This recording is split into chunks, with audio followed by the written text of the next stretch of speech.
पाकिस्तान ने 22 भारतीय मछुआरों को रिहा किया। शनिवार को होगी वतन वापसी। पाकिस्तान ने कराची की मलीर जेल से 22 भारतीय मछुआरों को रिहा कर दिया है, जिन्हें शनिवार को भारत सौंपे जाने की संभावना है। जेल अधीक्षक के अनुसार सजा पूरी होने के बाद शुक्रवार को उन्हें छोड़ा गया। ईदी फाउंडेशन ने उनकी लाहौर तक यात्रा की व्यवस्था की, जहां से वे वाघा बॉर्डर के जरिए भारत लौटेंगे। फाउंडेशन प्रमुख फैसल ईदी ने उनकी तत्काल रिहाई और शीघ्र वापसी की अपील की, जिससे उनके परिवारों की पीड़ा समाप्त हो सके। मॉरिशस के राष्ट्रीय दिवस में मुख्य अतिथि होंगे पीएम मोदी। मॉरिशस के प्रधानमंत्री नवीन चंद्र रामगुलाम ने ऐलान किया कि पीएम नरेंद्र मोदी 11-12 मार्च को मॉरिशस के 57वें राष्ट्रीय दिवस समारोह में मुख्य अतिथि होंगे। संसद में इस घोषणा पर तालियों की गूंज सुनाई दी। रामगुलाम ने कहा, पीएम मोदी का यह दौरा भारत और मॉरिशस के बीच मजबूत और स्थिर संबंधों का प्रतीक है। अश्लील और हिंसक कंटेंट पर सख्ती, सरकार ने कानूनों की समीक्षा शुरू की। डिजिटल प्लेटफॉर्म पर अश्लील और हिंसक कंटेंट को लेकर बहस तेज हो गई है। सूचना एवं प्रसारण मंत्रालय ने मीडिया से जुड़े मौजूदा कानूनों की समीक्षा शुरू कर दी है। सांसदों, राष्ट्रीय महिला आयोग और आम जनता ने इस पर चिंता जताई है। सरकार नए सख्त कानून लाने की तैयारी कर रही है। पहले भी ओटीटी प्लेटफॉर्म्स को गाइडलाइंस जारी की गई थी, लेकिन अब मौजूदा कानूनी ढांचे को और प्रभावी बनाने पर विचार हो रहा है।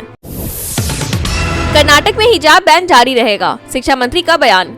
कर्नाटक सरकार ने साफ किया है कि राज्य के स्कूल कॉलेजों में हिजाब पर प्रतिबंध फिलहाल जारी रहेगा। शिक्षा मंत्री मधु बंगड़प्पा ने कहा कि मामला सुप्रीम कोर्ट में लंबित है, इसलिए मौजूदा ड्रेस कोड लागू रहेगा। हिजाब विवाद जनवरी 2022 में उडुपी से शुरू हुआ था, जब कॉलेज प्रशासन ने छात्राओं को हिजाब पहनने के कारण रोका था। इसके बाद छात्रों ने विरोध किया और हिंदू छात्रों ने भगवा शॉल पहनकर जवाब दिया।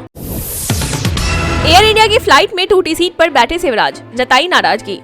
केंद्रीय कृषि मंत्री शिवराज सिंह चौहान को एयर इंडिया की फ्लाइट A1436 में टूटी सीट पर यात्रा करनी पड़ी, जिससे उन्होंने नाराजगी जताई। उन्होंने कहा कि मुझे उम्मीद थी कि एयर इंडिया की कमान भारत सरकार से टाटा प्रबंधन के पास जाने के बाद स्थिति ठीक हुई होगी, लेकिन यह भ्रम साबित हुआ। एक्स पर पोस्ट कर उन्होंने एयर इंडिया पर यात्रियों को धोखा देने का आरोप लगाया और सेवा सुधारने की मांग की।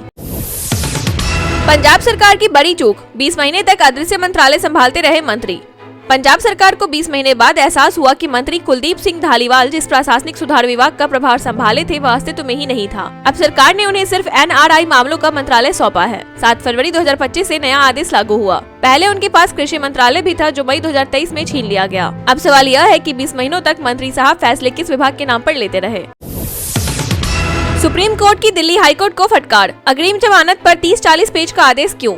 सुप्रीम कोर्ट ने दिल्ली हाईकोर्ट द्वारा 30-40 पेज लंबा आदेश पारित करने पर आपत्ति जताई। सुप्रीम कोर्ट बेंच ने कहा कि यह दोष सिद्धि जैसा लगता है और निचली अदालतों को गलत संकेत देता है। मामला धोखाधड़ी केस में चिकित्सक आधार खेरा की अग्रिम जमानत याचिका का था। सुप्रीम कोर्ट ने हाई कोर्ट के 34 पेज के आदेश की आलोचना की, जिसमें खेरा को राहत नहीं दी गई थी। याचिकाकर्ता के वकील ने जाँच में सहयोग देने की दलील दी। महाकुंभ में महिलाओं का वीडियो बनाकर डार्क वेब पर बेचने वाला गिरोह पकड़ाया।